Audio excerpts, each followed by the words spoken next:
네. 그 우려들을 수면으로 끌어내면 현 단계에서 특별법에 반영되기는 거의 지금 어려울 거라고 판단이 들고 개인적으로 또 이번 그 선거 전에 아까 박재만 대표께서 말씀하셨던 정치 계획 저는 그것도 넉넉지 않을 거라고 좀 판단해 줍니다. 그동안에 이렇게 학습이나 여러 가지 그 관리를 보면 그렇다면 네 분한테 여쭤보고 싶은 건 간단한 건데 현재 지금 시민사회나 각계 전문가들이 우려하는 내용이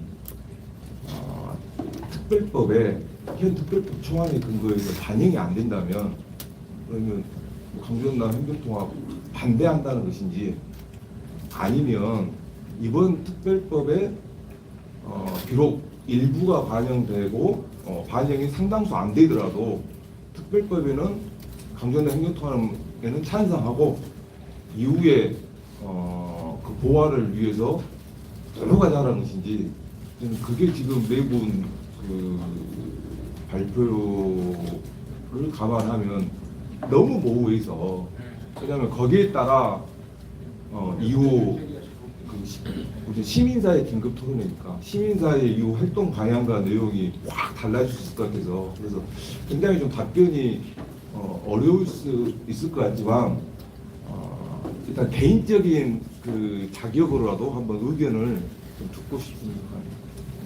네, 제가 먼저 말씀을 드려보면 답변을 요청하셨으니까 저는 중요한 핵심적인 문화 가치 이런 것들이 특별법안에 명시적으로 담길 수 있다면 너무 좋겠지만 그럴 수 없다 할지라도 최소한 이걸 향후에 어떻게 처리해 나갈 것인가에 대한 단계별 과제들이 법에 포함되어야 한다.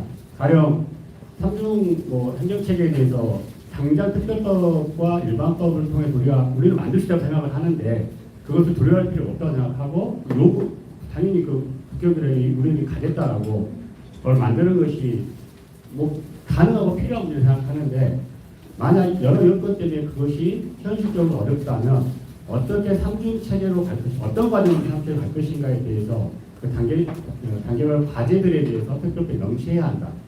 이 중요한 문제들에 대해서는 그런 식의 것들을 지금 당장 실현될 수 없다면 향후에 어떤 식으로 그거를 해결해 나갈 것인지에 대한 명확한 방향과 단계별 과제들이 그 실현돼 갈 수 있는 근거들이 특별법에는 최소한 담겨야 한다.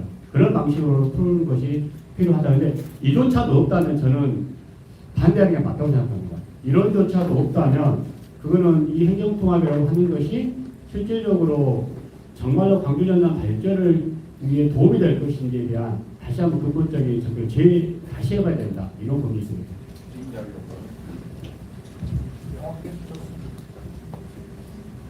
교육님께 돌아가면서 다 이야기를 자기 고백하십시오.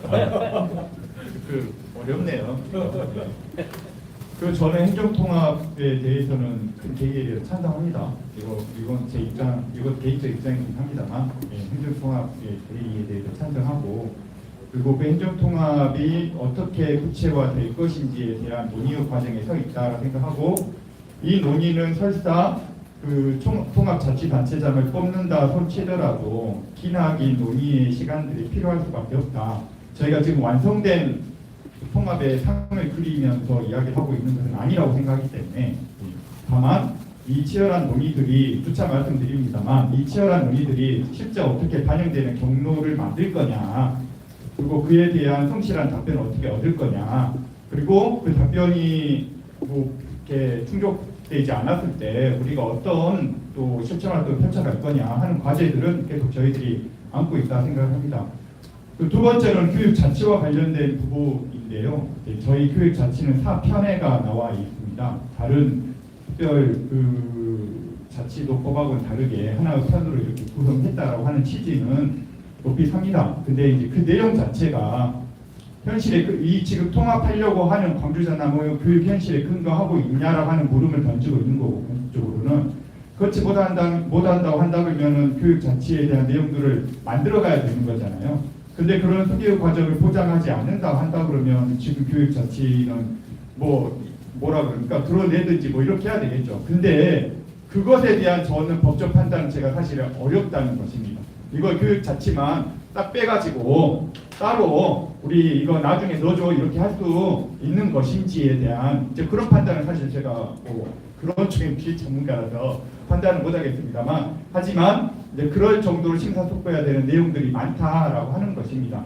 그런 이렇게 경쟁을 부추기고 있는 교육의 내용들이라든지 또는 교육 자치를 실현하기 위해서는 그러면 교육 자치를 실현하기 위한 구조나 인력이나 이런 것들이 필요한 거지 않습니까? 근데 그런 구조들이 여기에 지금 제한적으로 있나? 그냥 통합교육감 뽑자라는 이야기 말고 부교육감 3명 세운다는 이야기 말고 다른 이야기는 사실 없는 거지 않습니까? 그러면 지방 분권과 지역 자치라고 하는 이 핵심적인 내용들이 교육 자체는 어떻게 실현될 것인가가 통합교육감 1명 뽑고 부교육감 3명 그중에 국가공무원직 1명 그다음 지방기 2명으로 해결되는 거냐 정말 그러면은 광주 전남 교육 문제가 해결되는 거냐 그렇게 생각하지 않습니다. 그래서 제안을 드렸던 것입니다. 구별로 지원청을 만들고 그 지원청의 교육장이라고 하는 사람들을 가능하다 그러면 한번 주민들이 선택하게끔 하자 이런 이야기 그래서 제안 드리는 것입니다. 그리고 그런 문제들을 구체적으로 해결해 갈 수 있어야 그래야 이런 제왕적인 교육 권력 자체도 견제할 수 있는 거고 그래서 국가에는 국가교육위원회가 있어서 중장기적인 교육 목표도 세우고 그리고 그것들을 성실하게 교육부가 이행하기 위한 구체적 계획을 설계하는 것처럼 지역도 한번 우리 광주가 그 정도 영향력이 있다고 생각하거든요.